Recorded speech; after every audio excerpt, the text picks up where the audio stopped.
Hi, I'm Norm Abram. Welcome to the new Yankee Workshop. How about a jewelry case? Not too big so it'll easily fit on your dresser, and not too small so there's plenty of room for the whole collection.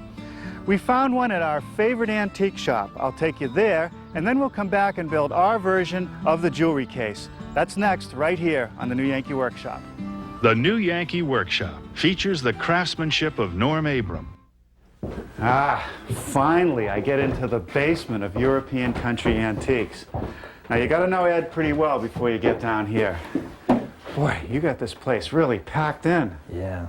New Yankee's looking for jewelry boxes. That's right, that's right. Take your time, Norm. Plenty to look at here. It's all the way in the back. Nice pieces. Ooh, nice old painted piece. Right. Baskets. And you can stop here. Here's what I wanted to show you. Oh, you got a pretty good collection. Yeah, I just got these in. Up here is kind of the top of the line one. Mm-hmm. This is French. Probably was a spice rack. Mm-hmm. Looks like there's an outline on the drawer front. It was painted on there. Nice dovetailed drawers. Mm-hmm. Original paint. Mm-hmm. Original hardware. Yeah. Nice size. What do you get for a piece like this? This one would go for $425. Ouch. That's a lot. Well, on the other end, the spectrum, here we go. This is a reproduction. Mm-hmm. And this is modeled after a salesman's sample case. So when the salesman went around the countryside, they didn't want to take a full-size piece of furniture, so they built a scale version. And they could show what they could do. So this is old wood, but it's a new piece. This is old wood, new piece. All right. And how much price difference between the two? Less than half the cost of that okay. one. But there's a couple of other ones. What about this piece? What's going on with this piece? You know, that's kind of an unusual piece. I don't know if it was originally veneered, because you can see really the ends of the drawers, yeah. Or maybe it might have just been a very utilitarian piece and somebody added this detail at the bottom to give it a more formal look. Yeah, I bought them in. I like the proportion of it. I thought it would work in a lot of places. But this is another one I wanted to show you. I like this one. I like these flush brass keyholes. Nice drawers, beautifully dovetailed. This is what the English would call an upmarket piece. Well, I think we'll take it, and we won't even ask the price. Finally. Well, after studying the antique original, I came up with a few modifications for our jewelry case. I made it a little bit shallower. It has a couple drawers, which we'll have for storage area. I'm still waiting for a couple more pulls for this bottom one. Up at the top, instead of a drawer, the lid actually opens, and after it's finished, I'll install a mirror right here. Now here's a feature you don't want to tell everyone about, the hidden compartment. If you reach under the base, you can slide it out, and there's a tray for the most valuable pieces in the collection. Now I built ours out of cherry. The antique original was pine. If you'd like to build a version of our jewelry case, a measure drawing is available with the materials list, and you'll hear more about that before the program ends. I want to start today by working on the sides of the case. I took some 3/4 inch cherry and planed it down to 1/2 inch. I want to square them up and cut them to length. We'll do that at the table saw. Now before we use any power tools, let's take a moment to talk about shop safety. Be sure to read, understand, and follow all the safety rules that come with your power tools. Knowing how to use your power tools properly will greatly reduce the risk of personal injury. And remember this, there is no more important safety rule than to wear these safety glasses.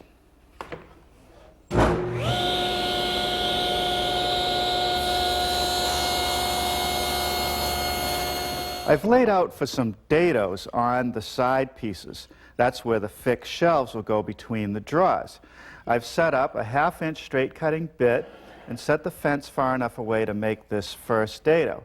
Now if you notice, I want to stop the dado. I don't want it to show through the front of the case. So I've put a line here on the fence that's back from the cutting edge about 1/4 inch. For this side, I'll just start in. When I get to that mark, I'll remove the piece.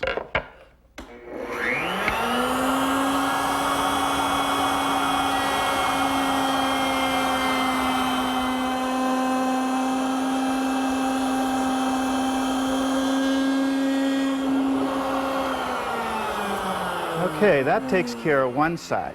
Now on the opposing side, the stop has to be on this edge, so I can't simply start in. I have to drop the piece over the bit 1/4 inch in front of it and then push it through.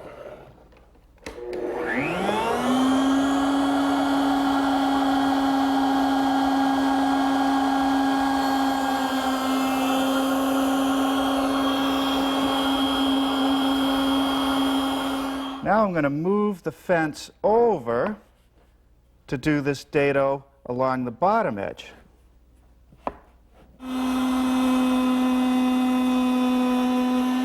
For the dado that goes in the center, my fence doesn't go far enough back. So I've clamped the piece in my miter gauge, and I've put marks on the table this time to show me where to start and to stop.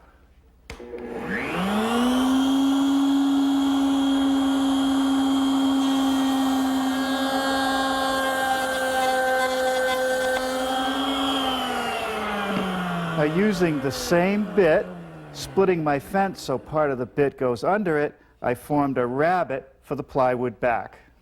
For the last few minutes I've been setting up for the next step on the side pieces. Here you can see the layout. There's a slight taper coming up which forms the front leg, a straight cut across, and then the back leg. Now this cut is difficult to make perfectly accurate at the bandsaw or by hand, and I want the two sides to match. So what I've done is set up a 1/4-inch spiral bit, which is great for making a plunge cut all the way through the wood. And because I'm going to be riding it against the fence, both pieces will come out exactly the same. Once again, I'll drop it down on a layout line at the fence, run it through, and remove it.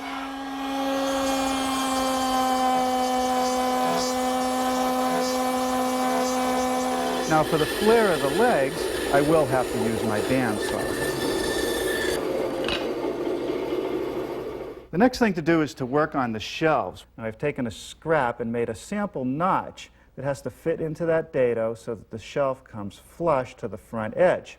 I've ganged the 3 shelves together, holding them with a couple spring clamps, and I'm just going to use my miter gauge to nibble away the material. Okay, now we're ready to put this part together, a little bit of glue in each of the dados. We'll drop the shelves in and clamp it together. I don't think I need any nails for this. The glue alone should do the job.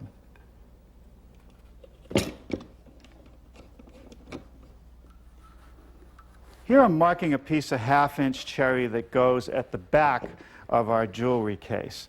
And if you look at the prototype, you can see that it's rabbited to fit around the side. I'll do that at the table saw.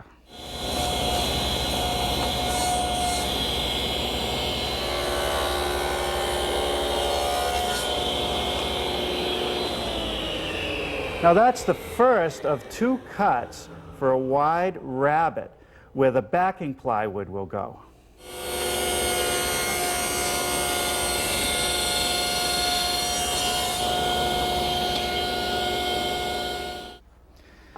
Okay, now that piece gets glued, slipped right into that rabbet, and clamped.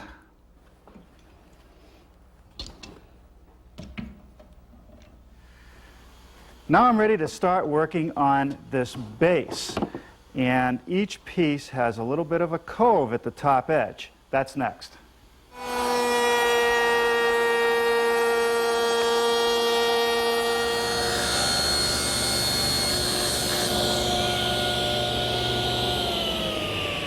Here I'm beginning to miter those pieces of base, and the reason I'm using the table saw rather than miter box is that my miter box doesn't have enough capacity for this height.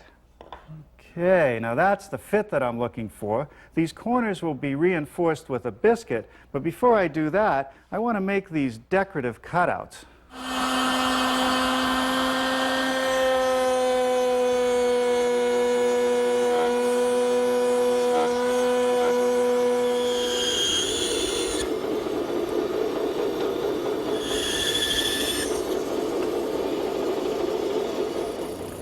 Well, now I'm going to turn to my oscillating spindle sander to smooth out any roughness left by the bandsaw.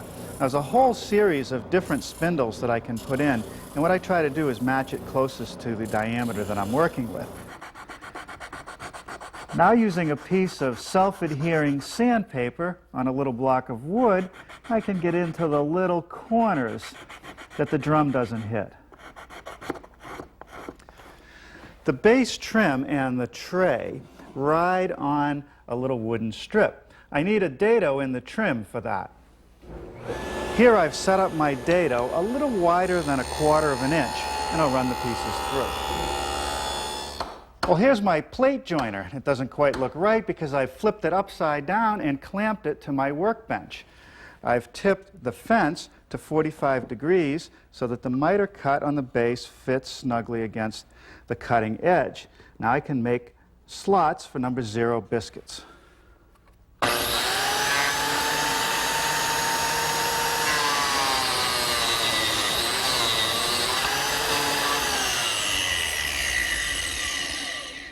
With some glue in the slots and on the miter, I can slip the pieces together, and then I'll clamp them, set it aside to dry. This spacer will help keep everything square. We'll set this aside to dry and build the tray. Let's look at the prototype again. The tray is made up of some 1/2 inch by 1 inch cherry, and the corner joint is just a rabbet joint. We'll make those at the table saw. I've set up the dado with a 1/2 inch width now, installed a sacrificial strip because I'm right up against the end, and I'm going to run the long pieces through.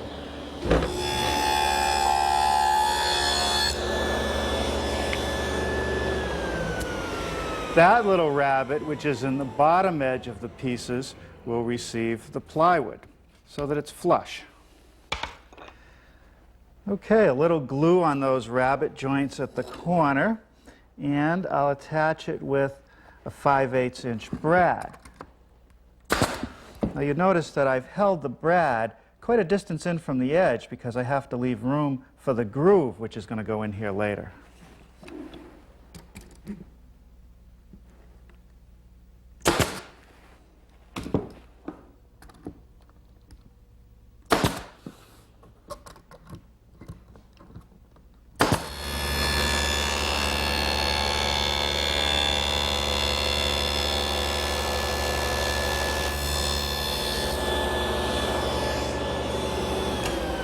With the dado set a little wider than 1/4 of an inch, I've made a groove in the tray, and once again that's going to receive this guide strip just like the base.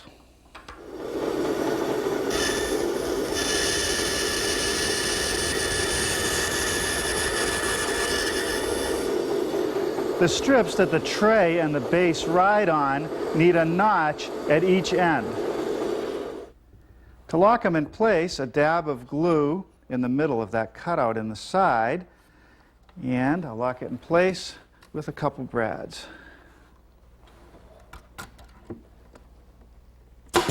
Let's see how everything fits. First, I'll slide the tray in. That rides okay. Now I'll take the base assembly, which I took out of the clamps and sanded the corners, slide that in. And that fits okay, and it seems nice and straight. So now I'll just pull it out a couple inches, make sure that the tray is centered, and put a couple pencil marks to locate where I want to nail it on.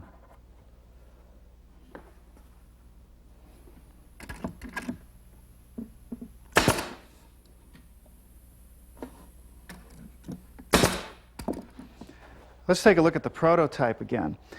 If you look at the underside, you can see there's a block on each end, and that holds the base to the tray and keeps it tight to the side of the case. I need to pre-drill the holes for the screws first.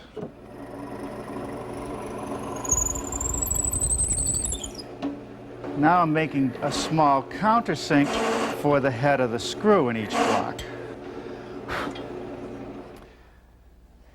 Now I'll attach the block first to the bottom of the tray. Pre-drill a little hole.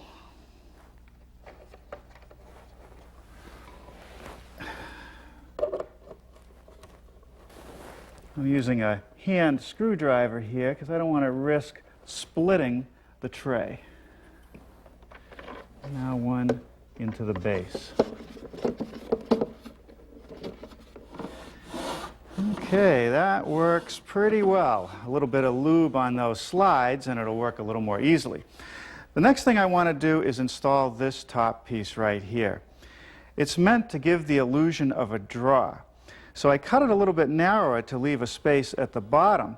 But to leave a space at the sides or the ends, I just want to make a shallow rabbet.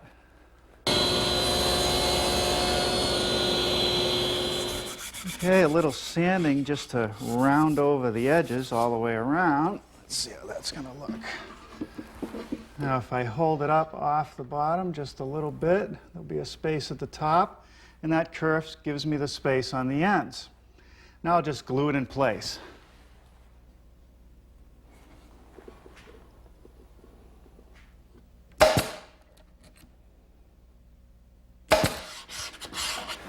Well, I'd say that's enough for today. We'll easily finish this project tomorrow. I got started this morning working on the drawers for the jewelry case.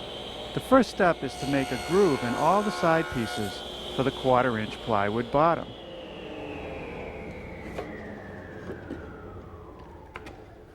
That's good.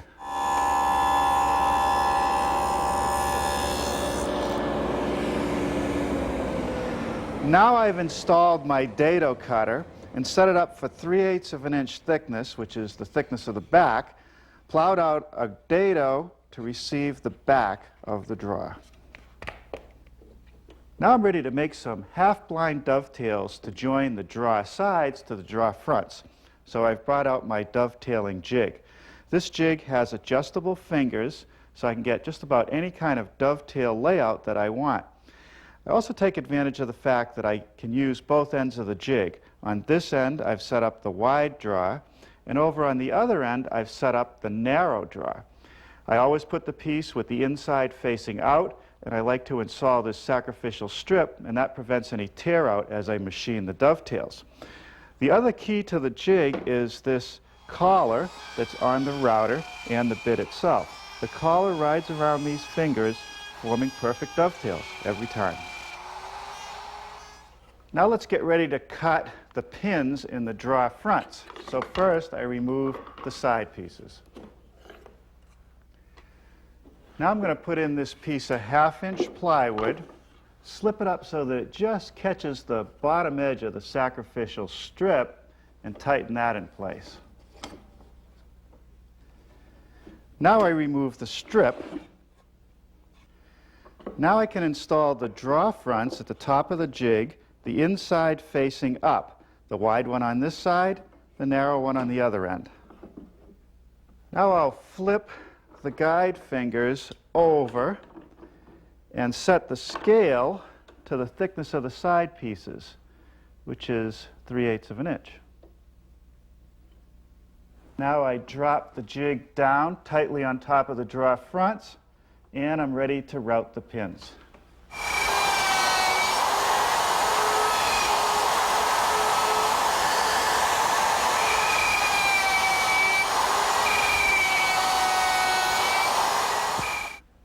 Right, let's see how we did. That's nice. Now we can glue them up.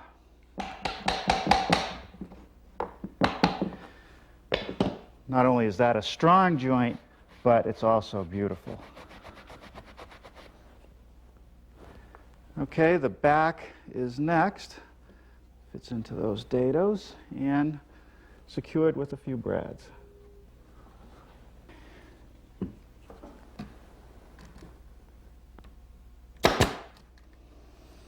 Okay, now I just slip the bottom in, no glue, just lay it in dry, and nail it into the back.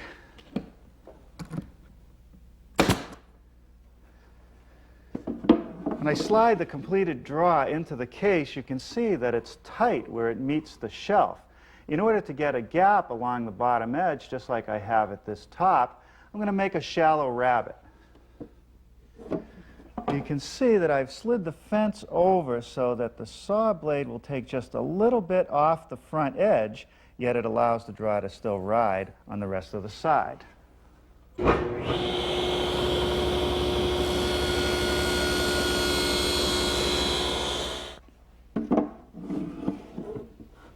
And that's how that's done.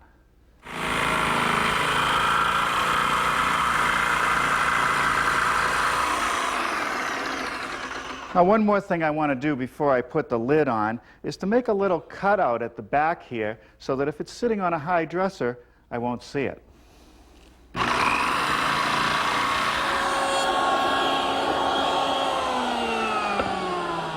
top is a piece of 1/2-inch cherry, and I'm using a large radius roundover bit, but just the very tip to put this decorative detail on the ends and the front edge. This piano hinge is especially made for jewelry cases. It rests back at 95 degrees so that when we have the mirror here, it'll be easy to see. Being sure to use my push stick when passing small stock through the dado, I've just made a cut in the middle of this piece. Next, I'm going to switch to a saw blade, split it in half, and the result will be some moldings that I'll use to hold the mirror to the lid. For years, we've struggled trying to get a nice finish on our cherry projects. Whenever we've used an oil-based stain, it tends to look a bit blotchy. And someone recommended that we use a product like this, a gel stain. This is actually a gel stain with an oil. Now, the gel stain tends to unify the grain and the color of the wood, giving us a nice, even look, and it offers plenty of protection. Now, I put it on with the foam brush, spread it out till I have a nice, even coat, and then I let it sit for 5 or 10 minutes. All right, well, it's been about 10 minutes. I just take a rag and lightly wipe off the excess. You can see how nice and even that is. Now, you can repeat this process in a couple hours, and what you end up with is a nice hand-rubbed look. But we like to take it one step further, and that's to coat everything with gloss polyurethane, several coats of gloss polyurethane. If you look at this desktop writing case that we did a few weeks ago, that's an example of what it looks like with 3 or 4 coats. And as you can see, the cherry looks beautiful. With the urethane applied over the stain, I can now finish up the jewelry case. I'm going to slide this mirror in. I've taken the small strips that I made and attached them to the top with some screws. It's a piece of 1/8 inch mirror. And the only place I'm going to use any glue is right on the miters. Okay, right there.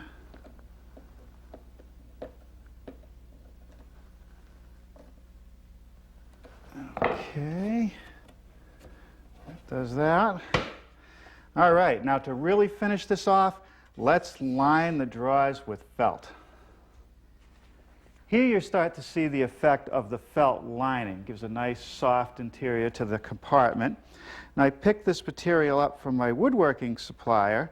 It's adhesive-backed felt, self-sticking. You just peel off the release paper.